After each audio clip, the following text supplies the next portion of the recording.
안녕하십니까. 이포디에스 뉴스 배종현입니다. 매월 이포디에스 뉴스의 주요 기사를 소개해드리는 월간 브리핑을 시작하겠습니다. 12월의 탑 기사입니다. 반도체, 한국형 생태계 필이라는 기사입니다. 지난 13일 여의도 국회의원회관 제3세미나실에서 한국 반도체 산업의 미래 조망 정책 포럼이 개최됐습니다. 국내의 반도체 산업 동향과 더불어 산업 육성 방안에 대해 업계 전문가들의 논의가 진행됐습니다. 발제를 맡은 김영중 차세대 지능형 반도체 사업단장은 한국은 D램 주도권 경쟁에서 2035년 5%까지 떨어질 것이라며 미국을 중심으로 D램 시장이 재편될 것이라고 예상했습니다. 김영준 단장은 반도체 산업은 그간 매출이 높았지만 최근에 와서야 R&D 투자 비율이 매출 대비 8.1%를 기록했다며 국가 핵심이 반도체 산업에 대한 관심과 지원이 소홀했다고 지적했습니다. 이어서 이윤식 유니스트 교수는 10년 전 한국은 정부 주도로 팹리스 생태계를 고민하고 만들어가고자 했지만 지금은 자금, 연구개발비, 인력 면에서 나아지는 부분 없이 오히려 악화된 것 같다며 팹리스의 성장을 위해서는 대기업의 협력과 대자본의 투입 등이 함께 수반돼야 한다고 밝혔습니다. 더불어 반도체 인력 양성에 집중하고 정책적으로 활성화되고 있는 부분은 고무적인 반면에 각 기관별 통일된 교재 및 커리큘럼 뷰제, 팹리스, 파운드리, 패키징 등 가치 사설별 공급 인력 양성, 석사급 인력에 대한 노사 간 눈높이 불일치 등 해결 과제가 산적해 있다고 지적했습니다. 자세한 내용은 기사를 살펴보시기 바랍니다. 다음은 주목할 만한 기사를 살펴보는 포커스입니다.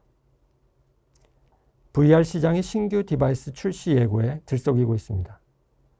소니 PS VR2의 출시일이 내년 2월 22일로 공개된 가운데 메타의 차세대 VR 디바이스 시리즈인 퀘스트 3가 내년 말 출시될 것으로 전해졌습니다.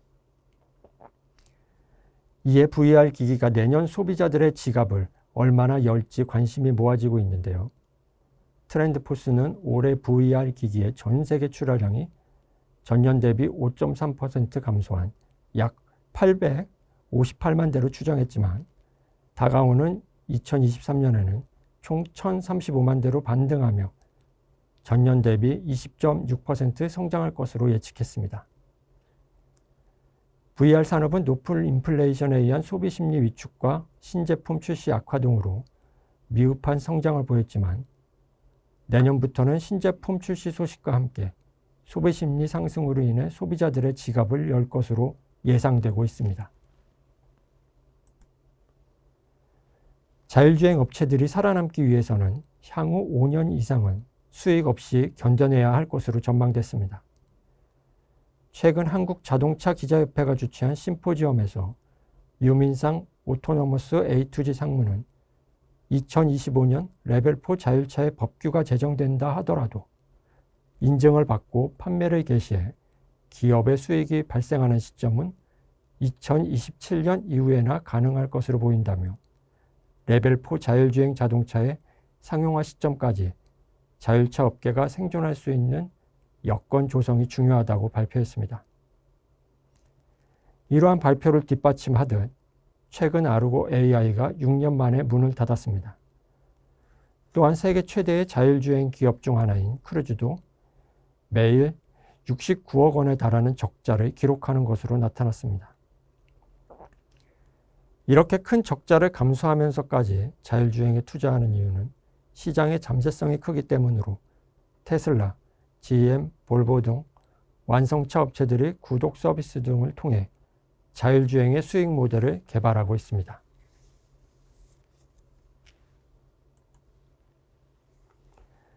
강원도에서는 자율주행의 제조보다는 자율주행 기술에서 파생되는 특화 기술이 유리하다는 의견이 제시됐습니다. 최근 개최된 2022년 미래 모빌리티 포럼 컨퍼런스에서는 강원특별자치도의 미래 모빌리티 발전 방향을 주제로 발표했습니다. 그룹 발표자로 나선 손준우 소네트 의장은 항만, 광산 등 다양한 환경을 가지고 있는 강원도는 제조업보다 자율주행 트랙터, 수요응답형 교통 등과 같은 자율주행에서 파생된 특화 기술에 집중하는 전략이 유리할 것이라는 의견을 제시했습니다. 특히 강원도의 경우 인구 고령화가 빠르게 진행되고 있어 주민의 이동권을 보장하는 강원형 자율주행 모빌리티 선순환 체계를 구축해야 한다고 주장했습니다. 한편 강원도는 테슬라 공장 유치에도 적극적으로 나서며 모빌리티에 대한 관심을 계속해서 나타내고 있습니다.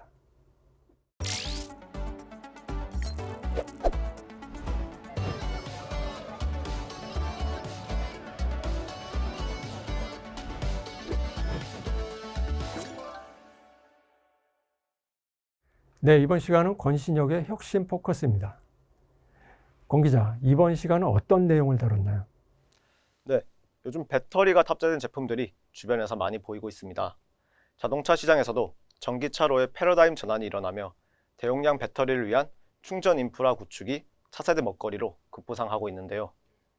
이번 시간에 주목할 키워드는 바로 무선 전력 전송입니다. 전기차 및 IT 제품들의 무선 충전 시스템 개발이 전방위적으로 일어나고 있습니다. 이러한 시스템 기반에는 바로 무선 전력 전송 기술이 있습니다. 지난달 코엑스에서 진행된 무선 전력 전송 전시관을 방문했을 때 바이에너지, 화인파워엑스, 에타일렉트로닉스 등 기업체와 더불어 한국전자통신연구원과 전기연구원, 그리고 서울대 등 연구기관에서도 참여해 무선 전력 전송 신기술을 이용한 제품 개발 열풍을 직접 느낄 수 있었습니다. 한국전기연구원은 이날 고출력 전자조향, 장거리 무선 전력 전송 기술을 공개했는데요. 이 기술은 우주 태양광 발전의 핵심 기술로 위성 간 전력 전송과 더불어 위성에서 지상으로의 전력 전송까지 목표로 하고 있었습니다. 관계자는 현재 수준에서 구현했을 때 어느 정도의 손실은 있지만 100m까지도 전력 전송을 구현했다고 말했는데요. 향후 2025년까지 핵심 기술 개발과 지상 검증을 끝낸 후 2026년 소형 위성을 쏘아 올려 우주 실증을 진행한다는 계획도 밝혔습니다. 한편 전시관은 무선 충전 시스템을 선보인 업체들이 많았는데요. 에타일렉트로닉스는 전동 킥보드 무선 충전 시스템을 선보였으며 바이에너지에서는 전기차용 무선 충전 송수신 패드를 직접 가지고 나와 전시하고 있었습니다. 바이에너지의 충전 패드는 85kHz 입력 주파수와 22kW의 출력으로 전류를 공급해 제품을 충전합니다. 무선 충전은 특히나 전자파 인체 유해에 대한 우려가 있어 주의가 필요한데요. 아직은 무선 충전 중 탑승 시 인체 안전을 보장할 수 없어 관련 문제를 고려한 해법이 필요해 보였습니다. 네, 무선 충전 분야에서 전자파 적합성인 EMC 대책 설계가 더욱 중요할 것 같다는 생각이 드는데요.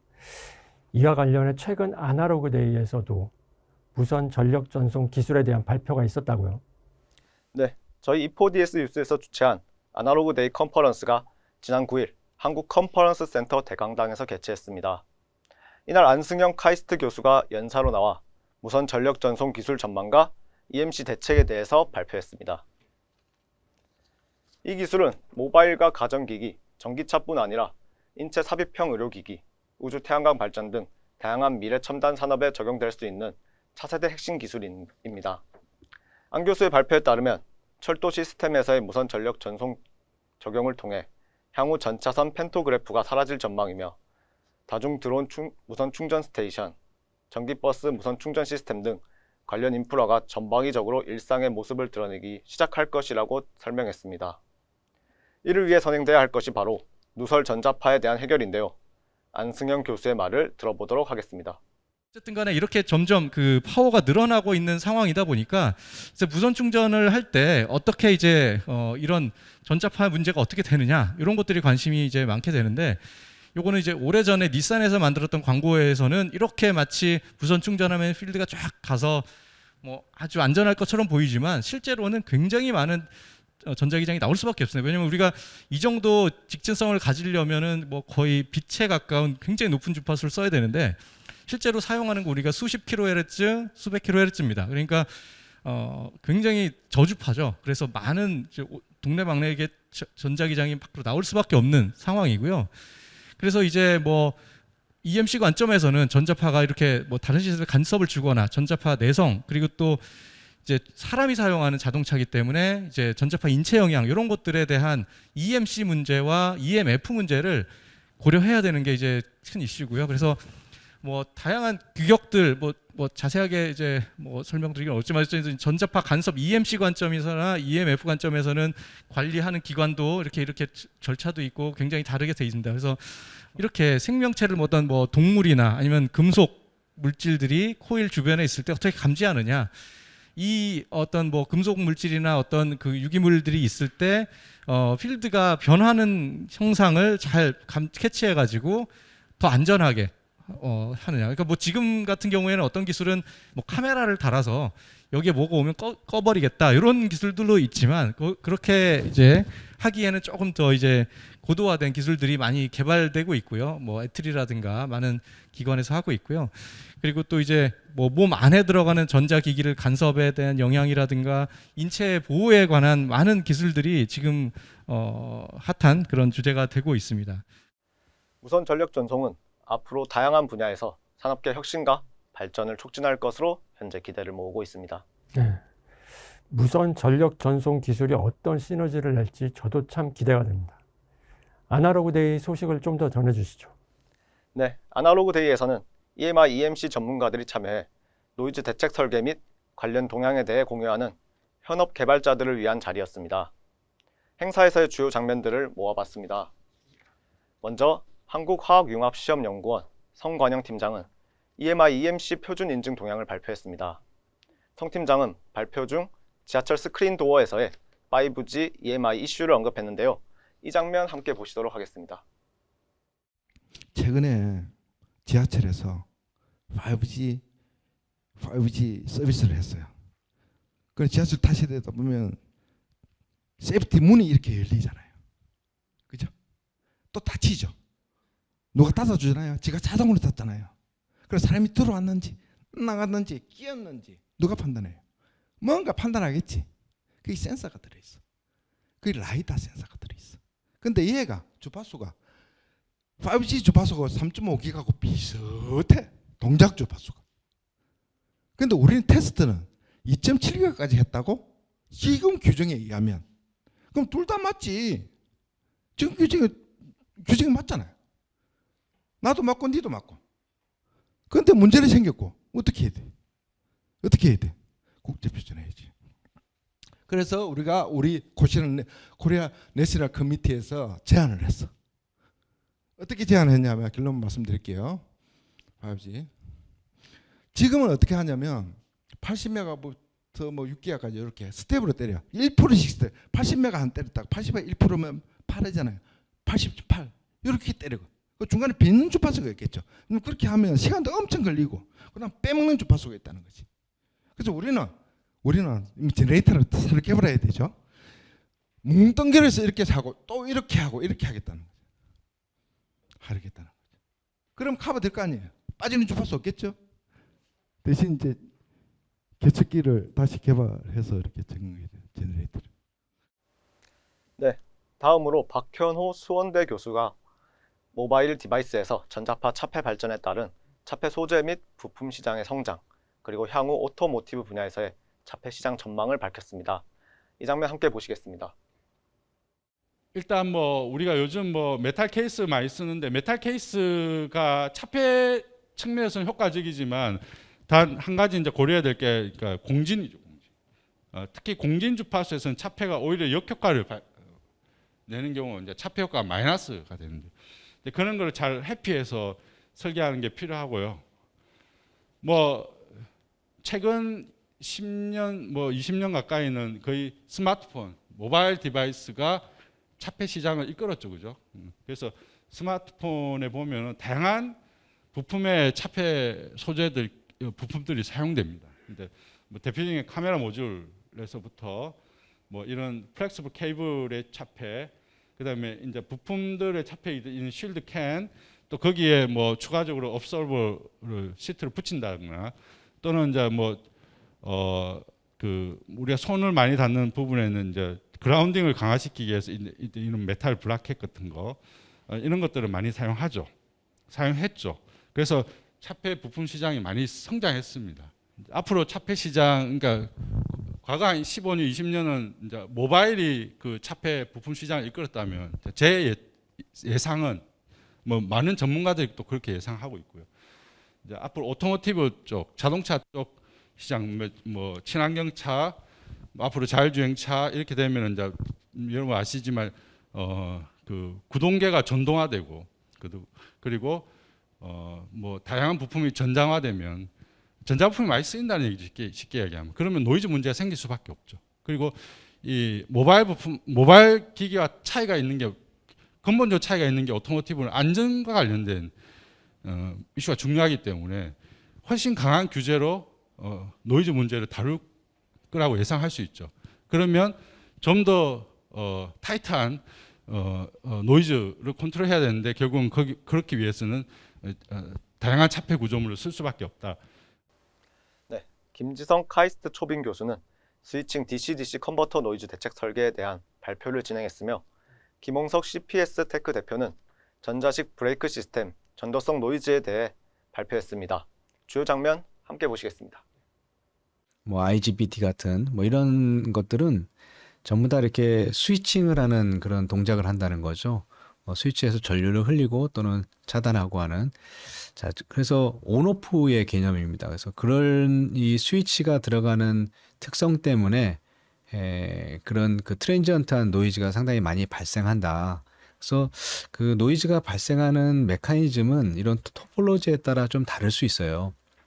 버컨버터와 또 인버터도 뭐 종류가 많잖아요. 그래서 걔네들이 이제 동작하면서 노이즈가 발생하는 약간 그 메커니즘은 조금씩 다를 수 있지만 근본적인 원인, 그러니까 이 스위치 소자와 그 다음에 이 소자를 그 실장에서 쓰고 있는 PCB라든가 시스템 이거의 그 환경에 따라서 EMC 노이즈가 발생되고 또 방사되고 전도되고 하는 것들은 좀 유사합니다. 그래서 결국은 그 주 소스는 이제 이런 스위치 소자다라고 보시면 될 것 같습니다. 오늘 발표에서 다루게 될 제품을 간략히 말씀을 드리겠습니다. 이 발표 제목에서 보인 바와 같이 전기자동차용 전자식 브레이크를 다룰 텐데요. 이 제품은 한라그룹 산하의 만도에서 개발한 제품이고 세계적으로 그 몇 개의 회사들만 개발에 성공한 제품이 되겠습니다. 이 EMC 엔지니어의 관점에서 봤을 때는 이 다양한 그 전자기기 부품, 그러니까 다양한 어떤 기능들이 통합되어 있기 때문에 이 다수의 노이즈원이 존재하는 복잡한 제품으로 보이겠죠. 그래서 이제 이 전자식 브레이크의 EMC 문제를 다룰 때 전체를 한 번에 다루는 것보다는 그 앞서 말씀드렸던 것처럼 이 작은 문제들로 나누어서 각각을 정복하는 접근 방식을 취하는 것이 좋습니다. 그래서 이제 EMC 시험 하면은 이제 전도성 노이즈도 있고 방사성 노이즈도 있고 이 다양한 EMC 성능 지표들이 있는데 그 중에서 전도성 노이즈로 한정을 지었고요. 그리고 주파수 대역을 이 EMC 문제가 빈발하는 대역인 AM 라디오 주파수 대역으로 한정을 하였습니다. 그래서 오늘 발표에서는 이 EMI 필터 최적화가 아닌 이 PCB 레이아웃 최적화 관련 내용에 대해서 소개를 드리려고 합니다. 그리고 이제 그 오늘 발표드릴 연구 사례에서는 이 전자식 브레이크 시스템을 대상으로 AM 대역에서 공통모드 노이즈 발생 메커니즘에 대한 분석 내용과 대책 개발 과정에 대해서 중점적으로 말씀을 드리려고 합니다. EMI EMC 기술 동향을 총망라하며 현직 개발자들의 뜨거운 관심과 함께 아날로그 데이는 마무리됐습니다. E4DS는 전자산업계 기술과 산업 발전, 그리고 개발자 및 엔지니어 독자 여러분의 전문성 향상을 위해 올 한 해 노력해왔으며 앞으로도 더 많은 콘텐츠 제작에 힘을 쏟을 예정입니다. 많은 응원 부탁드립니다. 네, 권 기자 내용 잘 들었습니다. 올 한 해 무척이나 수고 많으셨습니다. 항상 좋은 취재와 콘텐츠 제작에 힘써주셔서 감사합니다. 감사합니다. 네, 이번에는 12월의 인물입니다. 12월의 인물은 안정모. 누보톤 코리아 지사장입니다.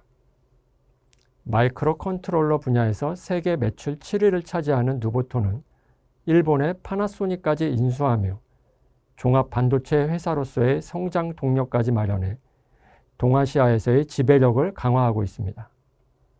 누보톤은 제품이 대략 800여 종에 이르며 컨슈머 제품보다는 산업용 및 산업용 IoT 제품에 많이 포커스하고 있습니다. 안정무 대표이사의 이야기를 들어보시죠. 누보톤에 대해서 소개 부탁드리겠습니다. 예. 누보톤은 현재 그 대만 신주 사이언스팍에 본사를 두고 있고요.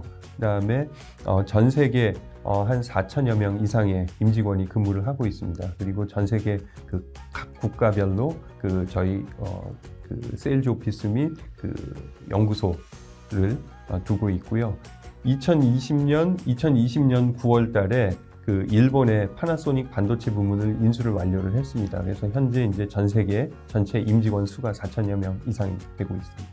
그럼 누보톤은 이제 마이크로 컨트롤러 유닛이 이제 주력 제품인 걸로 알고 있는데 예. 이제 그 중에서 IoT랑 산업용을 타겟하신다고 밝히셨습니다. 예. 이제 해당 시장을 이제 타겟하는 이유가 궁금하고 예. 이제 누보톤 솔루션이 가지는 특장점이 무엇인지 예. 더불어서 설명 부탁드리겠습니다.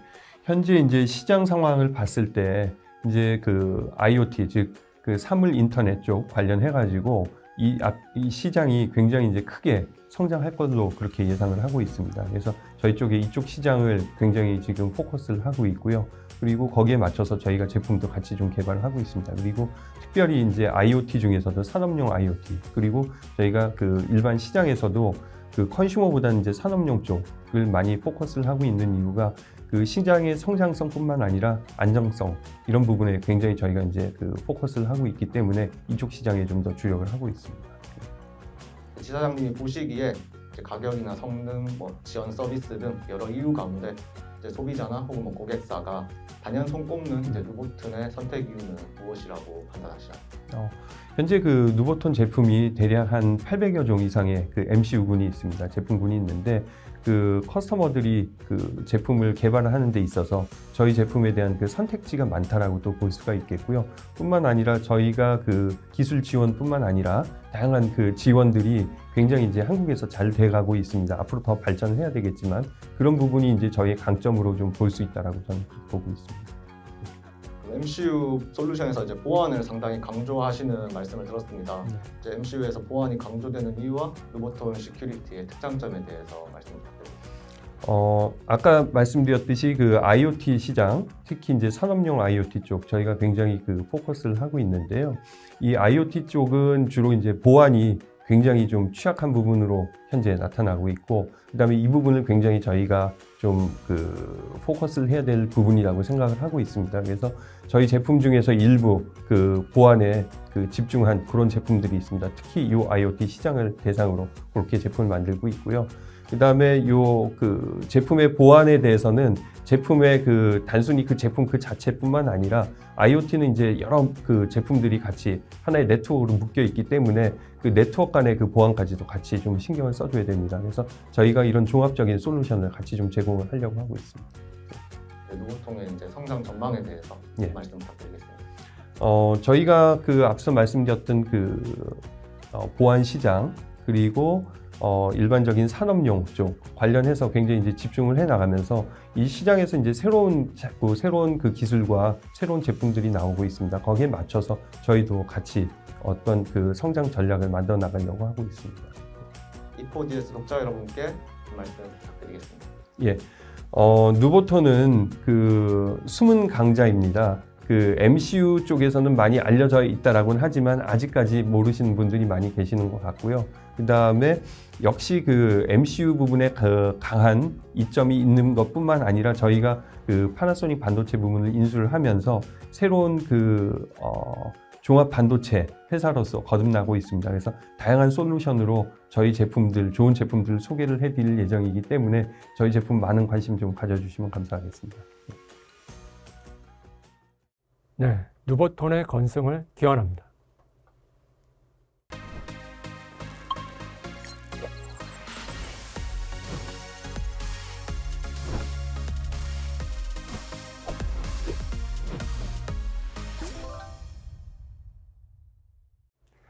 네, 이번 시간은 김혜지의 인사이트입니다. 김 기자, 이번 달에는 AI 핌 반도체 기술에 대해 다뤘다고 들었습니다. 어떤 내용인지 공유해 주시죠. 네, AI 반도체에 대한 정부의 관심이 주목되는 가운데 메모리 강국인 우리나라의 무기로서 핌 기술이 이슈에 떠올랐습니다. 프로세스인 메모리를 뜻하는 핌은 저장 작업을 하는 메모리 반도체에 연산 작업을 하는 프로세서 기능을 더한 칩을 일컫는데요. 프로세서의 기능이 향상돼도 결국 메모리가 갖춰지지 않으면 성능을 낼 수 없다는 주장에 따라 메모리 반도체와 시스템 반도체의 융합을 통한 기술 연구가 활발해지고 있습니다. 삼성전자는 작년 핌을 HBM, 하이 밴드위스 메모리, 즉 고대역폭 메모리에 통합한 HBM 핌을 공개했습니다. 이를 통해 시스템 대비 성능은 약 2배 이상 높아지고 시스템 에너지는 70% 이상 감소됐다고 밝혔는데요. 더불어 삼성전자는 CIM, 컴퓨팅인 메모리와 PNM, 프로세스 니어 메모리도 함께 개발하고 있으며 내년에는 HBM4도 출시될 계획을 전했습니다. SK 하이닉스는 지난 6월 D램의 그래픽 가속 유닛을 탑재한 제품을 선보였습니다. 이는 에너지 소모 80%를 절감하고 특정 연산 속도가 최대 16배 증가한다고 밝혀졌습니다. 하지만 아직 핌 기술은 이제 개발되기 시작했습니다. 업계 관계자들은 우리나라 AI 반도체 시장 선점을 위해 핌을 소비할 대규모 수요처 확보와 고객사와의 지속적인 협업이 중요하다고 입을 모았습니다. 네, 잘 들었습니다. 핌 기술 상용화를 위해 정부와 업계의 지속적인 노력이 필요할 것으로 보입니다. 김 기자, 그리고 이번엔 통신 쪽으로 이음 5G 관련된 기사도 다뤘다고요? 네, 그렇습니다. 초고속, 초저지연, 초연결 개념을 필두로 하는 5G 기반의 융합 서비스는 지속적으로 개발되고 있고 정부는 특히 5G 특화망 사업 확산을 위해 지원을 활발하게 이어가고 있습니다.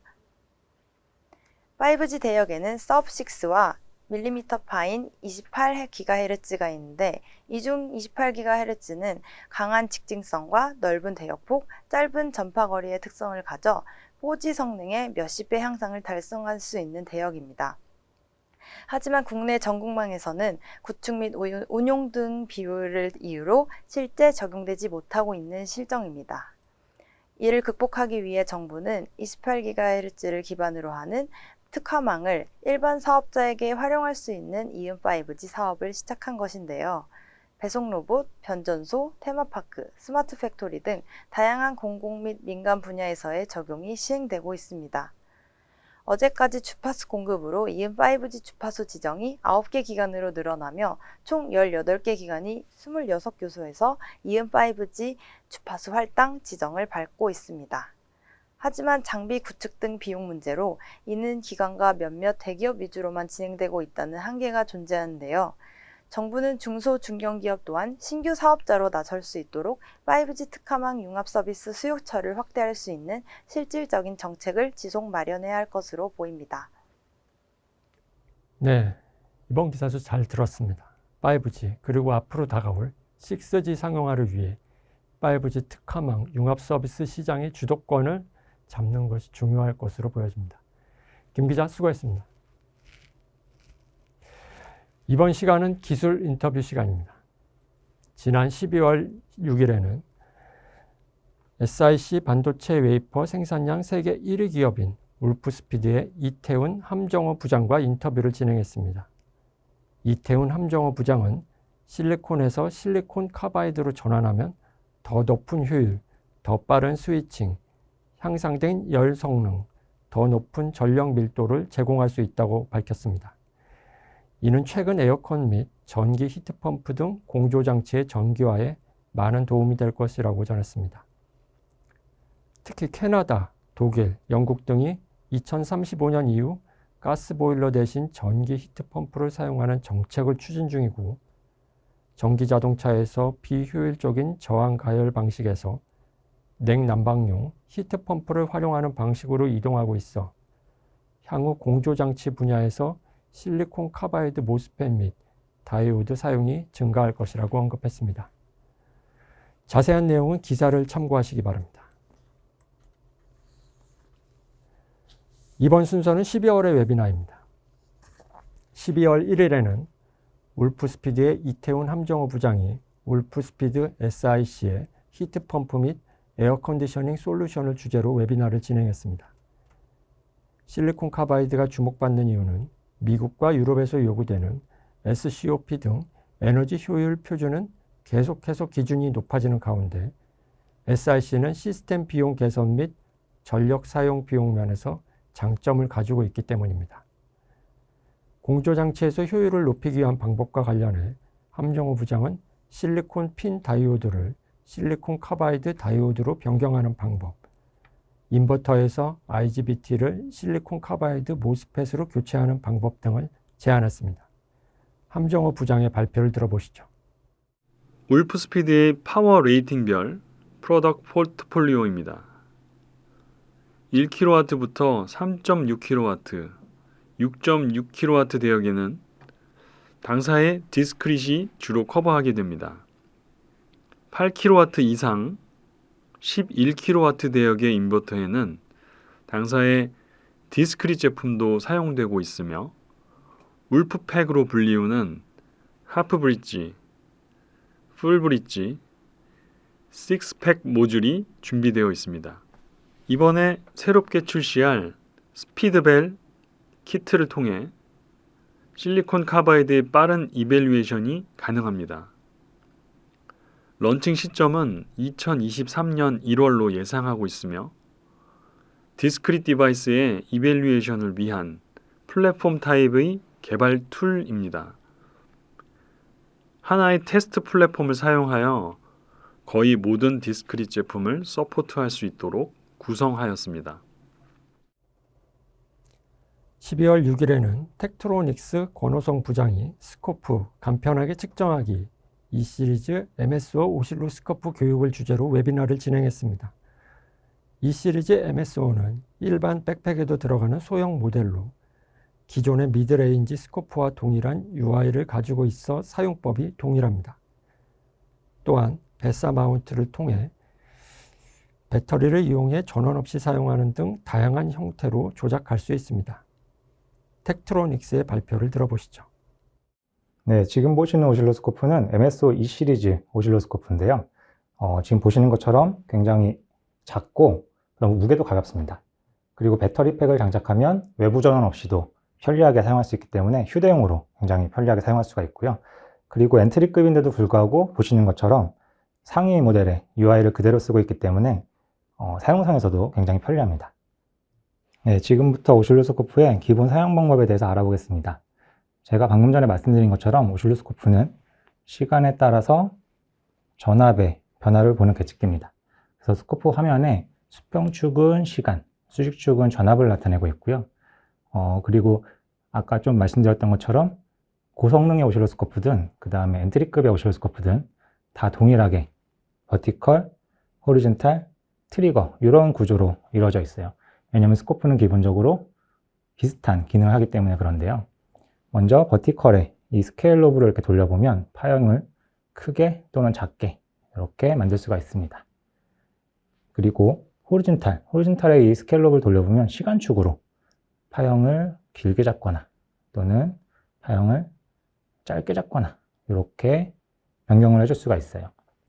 그리고 버티컬의 이 작은 노브, 이 포지션 노브를 돌려보면 파형을 아래 또는 위로 이렇게 위치를 바꿔줄 수가 있고요. 그리고 호리존탈의 이 작은 노브도 돌려보면은 이 트리거 위치를 기준으로 트리거가 일어나고 나서 그 뒤에 어떤 일이 일어나는지 보겠다. 또는 트리거가 일어나기 전에 어떤 일이 일어나는지 보겠다. 또는 꼭 누르면 가운데 50대 50으로 이렇게 변경이 되게 됩니다. 그리고 이 트리거 영역의 이 노브를 돌려보면 이렇게 스레시홀드 레벨이 위아래로 움직이는 걸 볼 수가 있는데요. 지금은 이제 트리거가 기본적으로 엣지 트리거로 되어 있기 때문에 그렇습니다. 이 파형에서 0에서 1로 변하거나 1에서 0으로 변하는 이 구간을 엣지라고 하는데요.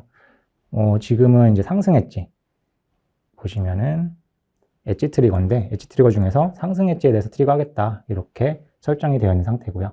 그래서 0에서 1로 변하는 이 상승되는 구간에서 트리거 레벨과 만나는 그 점을 기준점으로 해서 파형을 업데이트 하겠다 이렇게 엣지 트리거를 하고 있는 중입니다.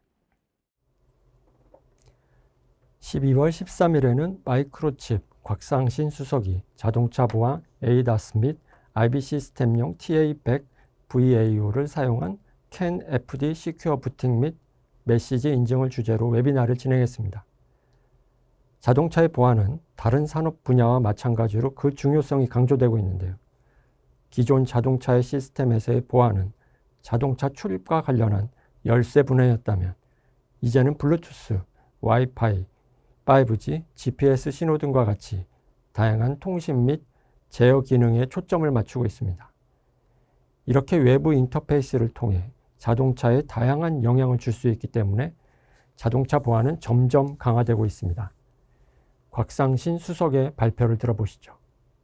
자동차의 보안은 다른 산업 분야와 마찬가지로 점차 그 중요성이 강조되고 있습니다. 기존 자동차의 시스템에서는 외부 시스템과 연결된 기능은 RK 또는 PK 등 자동차 출입에 관련된 키 분야였다면 이제는 블루투스, 와이파이, 5G 및 GPS 신호등과 같이 다양한 통신 및 제어 기능을 가지고 있습니다. 이런 외부 인터페이스를 통해서 자동차 내부의 다양한 노드에 영향을 줄 수 있기 때문에 자동차의 보안이 필요하게 되었습니다. 여러 국가에서 자동차 보안에 관련되어 새로운 법규가 마련되어 왔습니다. ISO와 같은 국제 표준화 기구에서 보안과 관련된 표준화를 진행했을 뿐만 아니라 미국 도로교통안전국 즉 NHTSA와 같은 기구에서 보안과 관련된 다양한 가이드라인을 제시하고 있습니다. 또한 기존 자동차 내부 통신으로 많이 사용되고 있는 CAN 통신 네트워크의 한계로 인해 더 많은 정보를 빠르게 전달할 수 있는 CAN FD 네트워크로 옮겨가면서 데이터 및 메시지 전송에 보안 기능을 적용하는 것이 가능해졌습니다. 차량 내 다양한 기능의 추가로 멀티미디어 및 차량 내 통신뿐만 아니라 차량 간의 통신 및 차량과 사물 간의 통신이 가능하면서 복잡한 네트워크에서 보안의 중요성도 강화되고 있습니다.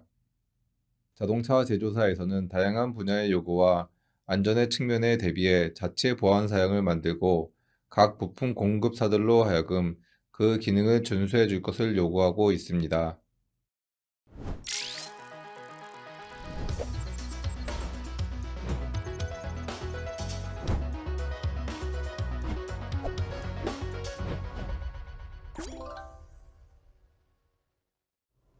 네, 이번 시간은 성유창의 그랑프리입니다.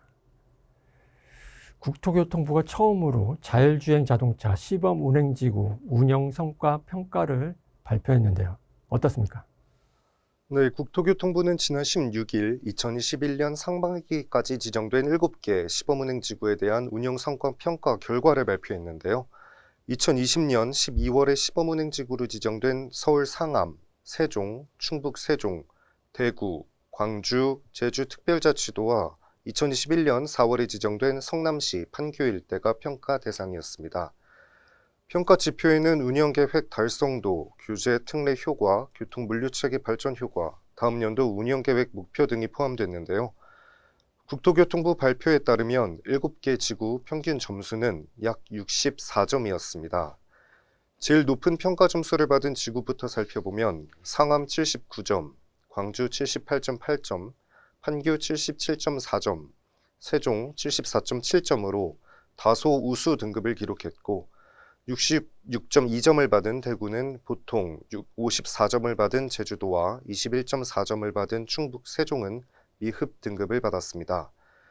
100점 만점 중 50점을 차지하는 운영계획 달성도에서 서울 상암 2개사 6대, 대구 2개사 2대, 판교 2개사 4대, 세종 2개사 5대에서는 유무상 서비스 제공으로 상대적으로 서비스 실적이 양호하다는 평가를 받았습니다. 충북 세종지구는 실증을 통해 BRT 내 자율버스 서비스 운행이 올해 내로 가능할 것으로 예상되며 제주는 관광 연계형 모빌리티 시범 사업으로 서비스 활성화를 목표로 하고 있어 추후에는 더 좋은 평가 점수를 받을 것으로 기대됩니다. 국토부는 90점 이상을 받은 매우 우수 등급 지구에는 행정, 재정, 기술적 지원이 가능하며 3년 연속 미흡 등급을 받은 지구는 시범운행지구 위원회 심의를 거쳐 지정 해제를 할 수 있다고 발표함에 따라 지구와 참여 기업은 더욱 신경을 쓸 수밖에 없을 것으로 보입니다. 네, 성 기자 수고했습니다.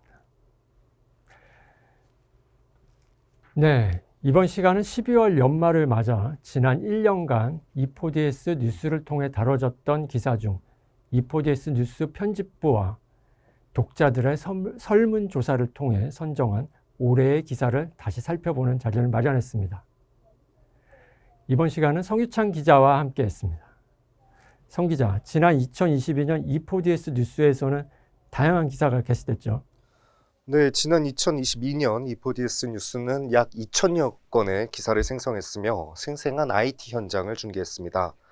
이 중 가장 인기가 많았던 100건의 기사를 선정한 뒤에 편집부 기자들의 투표로 15건의 기사로 출연했습니다.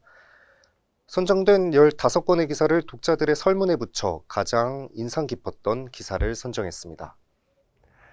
그렇군요. 그럼 가장 투표수가 높았던 기사 3건을 먼저 살펴보겠습니다. 투표수 3위를 차지한 기사부터 살펴볼까요? 네, 3위를 차지한 기사는 2월 4일 게재된 반도체, 차산업 핵심 가치 급부상이라는 기사입니다. 올해 초 반도체 부족으로 인해 자동차 생산 중단이 발생하는 등 부품 내에서 위상이 크게 증가했습니다. 그리고 자동차 전장 부문이 확대되며 이제 자동차에는 수백 개의 반도체가 필요하게 됐습니다. 여기에 스마트카 추세 및 자율주행도 영향을 미쳤죠? 네, 그렇습니다. 자율주행을 비롯한 능동안전, 몰입형 인포테인먼트, 무선 연결 등에는 최고의 성능과 에너지 효율적인 프로세서가 필요하고 배터리 관리를 위해서도 신뢰성이 검증된 반도체 제품이 필요합니다. 또한 OTA 등 소프트웨어, 무선 업데이트 추세에 발맞춰 보안과 관련된 반도체 수요도 늘고 있습니다. 네, 다음 이 기사는 무엇인가요? 네, 10월 11일 게재된 인베디드 개발, 사람이 없다라는 기사입니다. 최근 전자업계 인베디드 개발자 부족이 심각한데요. 신입을 포함해 경력자들도 구할 수 없고 직원 모집 공고에 단 한 명의 지원자도 없었다는 경우도 있었습니다. 이유가 무엇인가요? 이유는 인베디드 개발자에 대한 기본적인 처우가 너무 안 좋기 때문입니다. 인베디드 개발자의 경우 업무 특성상 밤샘 작업은 기본이고 하드웨어에 대한 충분한 지식을 위해 많은 교육이 필요할 뿐더러 단연간의 경험을 쌓아야 하는 고된 노력이 필요합니다. 그렇다고 보수가 타 직종에 비해 많은 것도 아니고 심지어 적습니다. 개발자가 없다 보니 학생들의 롤모델이 될 개발자가 없고 학생들이 개발자가 될 필요성도 못 느끼고 배우려고 하지도 않는 것이 현실입니다. 그렇군요. 해결 방법은 없나요?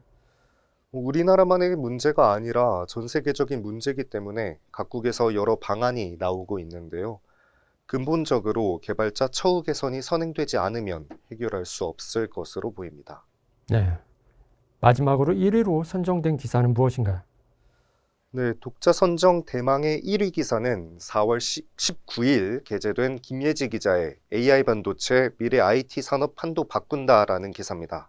네, 김예지 기자 축하합니다. 역시 AI 반도체가 전자업계의 화두로 떠오르고 있죠.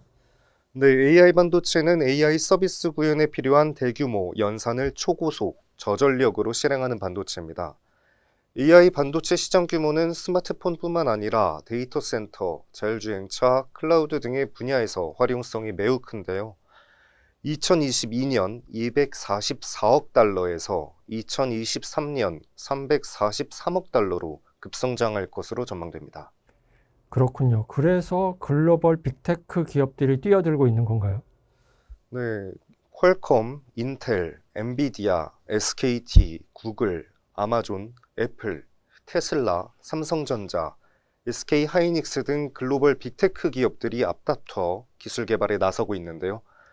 국내에서는 삼성전자가 지난해 세계 최초로 AI 엔진을 탑재한 지능형 반도체를 개발한 바 있고 사피온이 개발한 X220의 경우 GPU 대비 딥러닝 연산 속도가 1.5배 빠름에도 불구하고 전력 사용량은 80% 수준, 가격은 절반 수준으로 저렴한 편에 속해 향후 우리나라 제품의 상용화 및 경쟁력도 높아질 것으로 기대됩니다. 내년에도 김예지 기자의 AI 반도체 관련 기사에 많은 관심 부탁드립니다. 네, 성 기자 잘 들었습니다. 그럼 기사 선정에 참여하신 독자분들 중 추첨을 통해 방송 종료 후에 스타벅스 커피 쿠폰을 드리도록 하겠습니다. E4DS 아이디를 잘 확인해 주시고요. 당첨되신 분들은 회원 정보란에서 쿠폰을 보내드릴 스마트폰 번호에 오류가 없는지 반드시 확인해 주시기 바랍니다. 성 기자, 올해 가장 인상 깊었던 기사 1위를 아쉽게 놓쳤는데요. 내년에는 성 기자가 독자들에게 최고의 사랑을 받는 기사를 쓰실 거죠? 네, 아쉽지 않다고 하면 거짓말일 텐데요. 내년에는 제 기사가 1위에 선정될 수 있도록 많은 취재와 노력을 기울이도록 하겠습니다. 네, 감사합니다. 네, 12월의 주요 기사입니다. 미국 뉴저지주에서 자동차 기능에 대한 구독형 서비스 일부를 금지하는 법안이 발의됐습니다. 제조사의 지속적인 업데이트가 필요한 커넥티비티 관련 서비스, ADAS 및 소프트웨어 구독형 서비스는 허용되나 제조사의 지속적인 비용이 투입되지 않는 하드웨어 기능의 구독형 서비스는 금지된다는 법안인데요. 법안의 통과 여부는 불확실하지만 소비자 불만이 높아지고 있는 구독형 서비스에 대한 사업 방향에는 영향을 줄 수 있을 것으로 보입니다. 반도체 현장이 필요한 맞춤형 인력 양성 전문 교육기관인 한국 반도체 아카데미가 출범했습니다. 반도체 설계, 장비, 부품, 패키징 등의 분야에서 총 26개 교육 프로그램을 운영할 계획입니다. 정부가 국산 인공지능 반도체를 활용한 K-클라우드 추진 방안을 마련했습니다. 2023년부터 2030년까지 총 8,262억 원이 투자되는 이 사업은 3단계에 걸쳐 국산 AI 반도체를 고도화해 국산 AI 반도체 기술 수준을 세계 최고 수준까지 향상시킨다는 계획입니다. 코딩을 적게 해도 기술 개발이 가능한 로우코드 기술 시장이 2023년에 올해 대비 약 20% 증가한 269억 달러에 이를 것으로 전망됐습니다. 로우코드 기술 개발은 보다 민첩하고 탄력적인 소프트웨어 솔루션 개발을 가능케 해 정식 IT 부서 소속이 아닌 외부 개발자들을 중심으로 사용이 증가할 것으로 예상되고 있습니다. 정부가 2030년까지 1,905억 원이 투입해 AC/DC 혼용 배전망 구축에 들어갑니다. 이 사업을 통해 직류, 분산형 전원인 재생에너지 확대 및 미래형 배전망 기술 개발 돌파구가 마련될 것으로 기대되고 있습니다. 한국전자기술연구원이 산업 디지털 전환 추진단을 출범했습니다. 추진단은 향후 산업 데이터, AI 처리 및 활용, VR, AR 등 가상 협업, 디지털 트윈, 지능형 로봇, 첨단 소재 부품 센서 등 우리 산업의 디지털 전환 선도를 위한 R&D 발굴 및 기획에 나설 계획입니다. 신제품 및 IT 소식입니다. 레티스는 새로운 FPGA 플랫폼 레티스 아반트를 발표했습니다. 인피니언의 차세대 오릭스 마이크로 컨트롤러에 TSMC의 RM 비휘발성 메모리 기술을 적용한다고 밝혔습니다. 유니버설 로봇은 고하중 협동 로봇 UR20을 출시하며 국내 협동 로봇 생태계 확장에 본격 나서겠다고 밝혔습니다.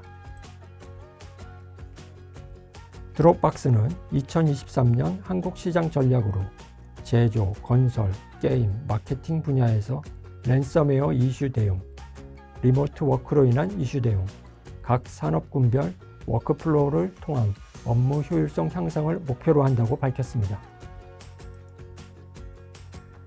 VM웨어는 오늘날의 복잡하고 분산된 멀티 클라우드 데이터 환경에서 관리의 어려움을 손쉽게 해결하고 비즈니스 인사이트까지 제공할 수 있는 VM웨어 아리아를 통해 클라우드 스마트 시대를 열겠다고 밝혔습니다. ST 마이크로 일렉트로닉스는 새로운 실리콘 카바이드 전력 모듈이 현대자동차 eGMP 차량 플랫폼에 다수 채택되는 등 전기자동차 메이커들에게 출시와 동시에 그 성능을 인정받고 있다고 전했습니다. 네, 이제 12월에 E4DS 뉴스 월간 브리핑을 마치겠습니다. 지난 한 해 동안 저희 E4DS를 사랑해주신 독자 여러분들께 감사의 인사를 드립니다. 이제 다가올 2023년 개묘년에는 저희가 E4DS 뉴스 기자들이 더욱 풍성한 뉴스로 독자 여러분들께 알차고 빠른 소식을 전해드리도록 하겠습니다. 앞으로도 많은 사랑 부탁드리며 2023년에도 저희 E4DS 뉴스를 많이 시청하시길 부탁드립니다. 감사합니다.